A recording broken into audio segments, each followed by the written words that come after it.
is one of the most underestimated and exploited words. It is considered that if you have a leadership role, then you are automatically a leader. And until you get that position, you don't need to be a leader. Well, that's as wrong as anything can be. Leadership is a skill that comes into practice no matter where you are and what you do, so that whatever you do can be done as well as you can.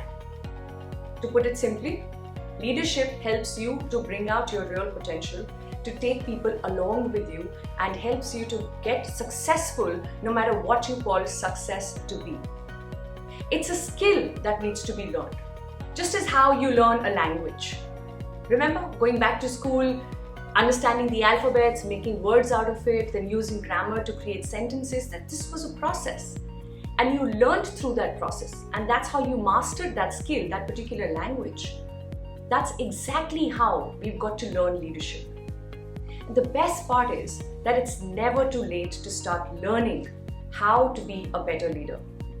Some of us might have a knack for it, while others might be struggling from day one. But even if you think you have a knack for it, and even if you think that there are a lot of people around who praise you for how great you've been as a leader for 25 years now, well, consider this to be your day one. Because from here on, if you start focusing on a structured learning path towards being a great leader, you will just bring all this experience together and go in this journey ahead much faster than what you would have done maybe 25 years back. So let's make this experience your strength, but let's not make this as an excuse for you to not learn leadership in a structured way. Remember, leadership also comes with a great responsibility. You're responsible not just for yourself, but the team that you're expected to lead, the organization that you're leading with your function and your role. And that responsibility is a good enough reason for you to be a student back in your mind and understand, how can I take a conscious step forward and learn leadership in a better manner? Well, as we speak about leadership, we must understand that it's as wide as maybe an ocean. There are just so many things within leadership that one needs to look at. But here are the first 5 steps I want you to take in this direction.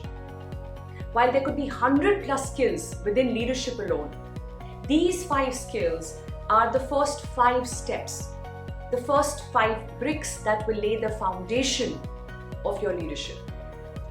The first is self-awareness.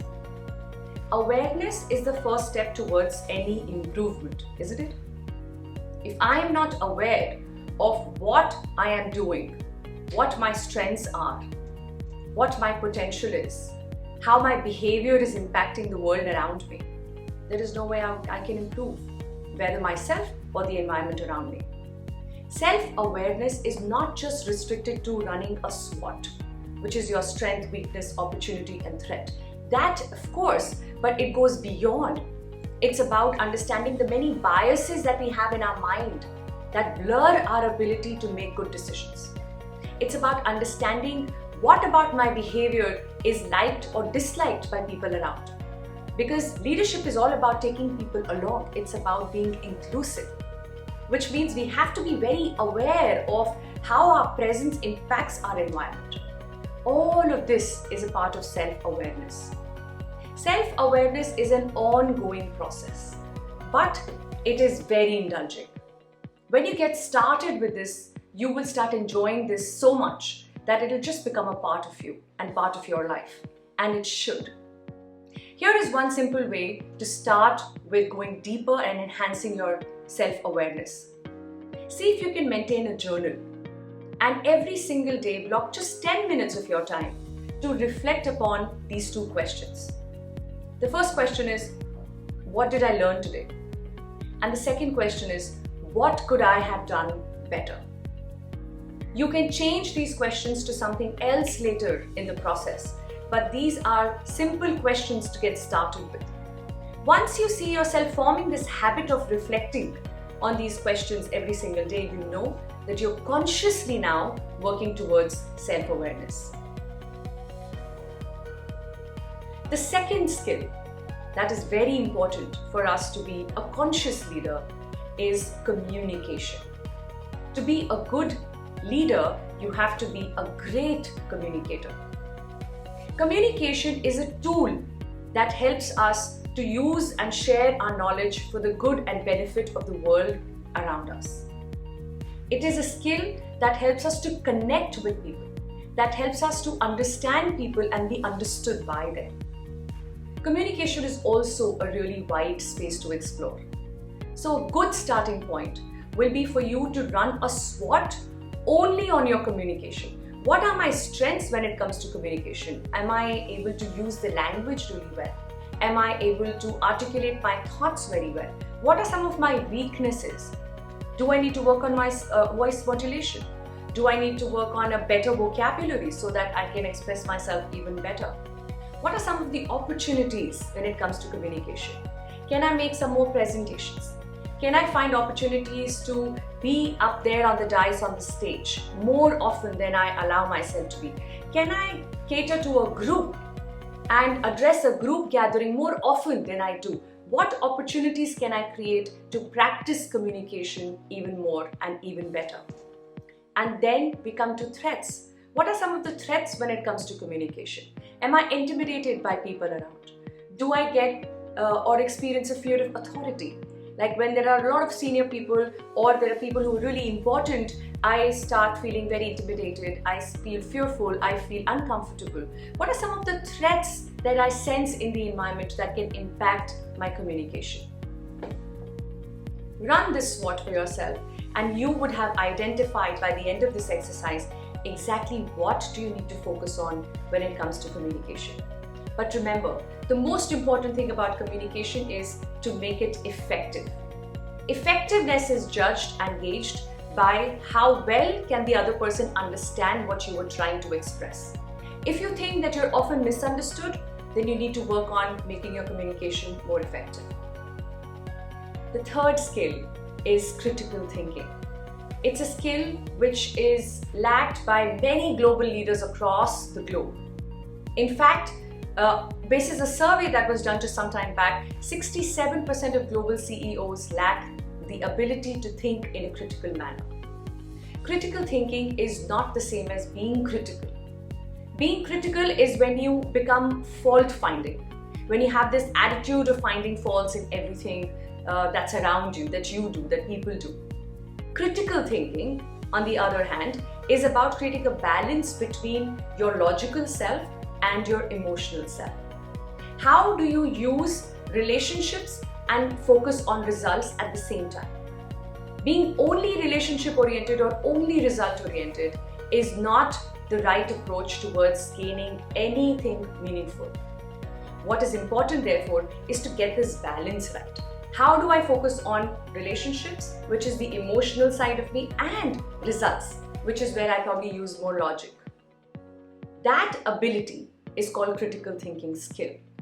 And this is what helps you to make better decisions. It helps you to solve problems. It helps you to use various analysis and analytics to see what is the best way forward. One way to improve your critical thinking skill is to start reaching out to multiple sources before you make a decision.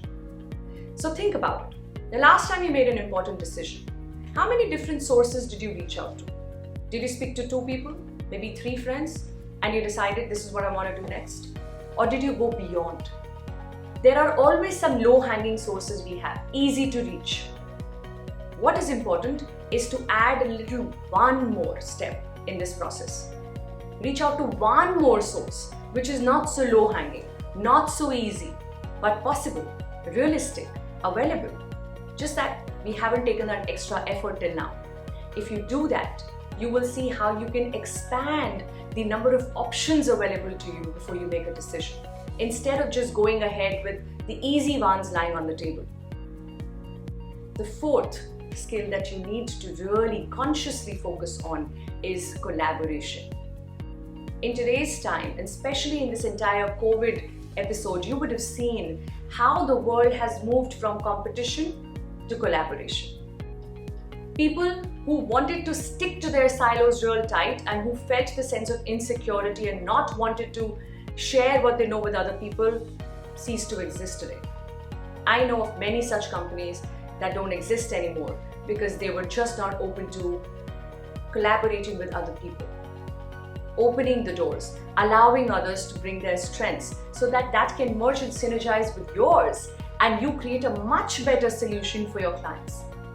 Today, the client is looking at a one-stop shop, but the client is also very well aware of the fact that you don't have to be a master of all. You could at least be a master when it comes to getting the right people, synergizing with the best there are in the industry. And if you are able to do that, then as a client, you're just making my life much easier, because I only need to speak to you who I already trust, and through you, I'm reaching out to some of the best in the industry without doing the spade work of finding that myself and then dealing with multiple people for multiple requirements. Collaboration is not about showing a wrong picture to your customer. It's about showing your strength to get people together. It's about showing your sense of deep security to know what you're really good at and allow other people to bring their expertise for the rest of the things, because your intention is to offer the best to your client. And trust me, this goes a long way in winning their trust and establishing your credibility. Collaboration is a need of the hour. We need to drop that sense of insecurity, if it exists somewhere, and bring in clarity in what is that one thing I do really well, or my company does really, really well. And for everything else, let me look out for someone like me out there who is just as good, and together we synergize and create the best there is. How to be a great collaborator? Well, it's important for you to identify that one thing first. There could be 5 things that I do really well. What is that one that I do so well that I can just put my hand on it and bet my life on it? Once I'm clear on that one skill, consciously reach out and expand your network.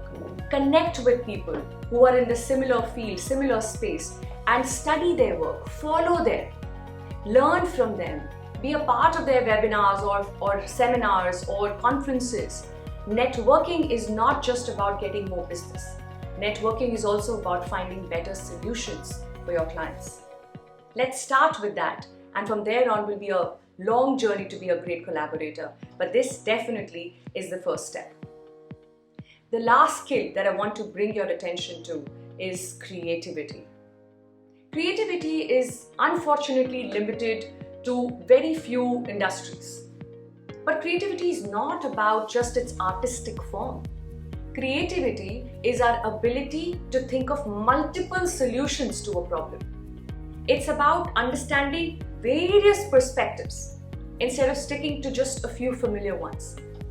It's about thinking out of the box and in the box at the same time. How do I work within the limitations that I have in my job and yet come up with a different, a better way of doing it? When you create a mindset of a creative person is when you come up with solutions which are more realistic, which are doable, which are more effective and efficient. These are the solutions which drives us towards much higher quality of results and output. Creativity is a skill that is required in every single job, whether it's front facing the customer or back end somewhere facing a laptop screen. No function is deprived of the power creativity can bring to it. All that is needed is for you to open your mind towards this as a skill, and then, as any other, consciously plan how to improve yourself on this one. So here is one tip for creativity as well. See if you can think of a different way of doing something that you've been doing for a long time. It could just be a different kind of a book that you're reading, a different genre. You read, maybe spiritual books very often, or you love reading something on leadership. Today I'm just going to pick a book on history, something that I know very little about. The idea is to challenge your mind to expand. The idea is to see if you can really be a jack of all before you claim to be a master of one. Because the more you spread yourself and expand beyond your comfort zone, the more you're creating and generating the ability to think creatively. It could also be a different genre of music if you're not a book reader. It could be a different route that you take from one place to another. And that in itself will bring in a new experience. And every new experience elevates your intelligence. And creativity is a lot about intelligence. So let's start with these simple tips on these 5 very important skills to master if you want to be a great leader. I'm sure in this journey you will have a lot of fun, and remember, whatever you gather and gain from this, share with the world around you. Let's spread the message of leadership. Let's consciously learn how to be a great leader so we can create every organization and transform these organizations into great places to work.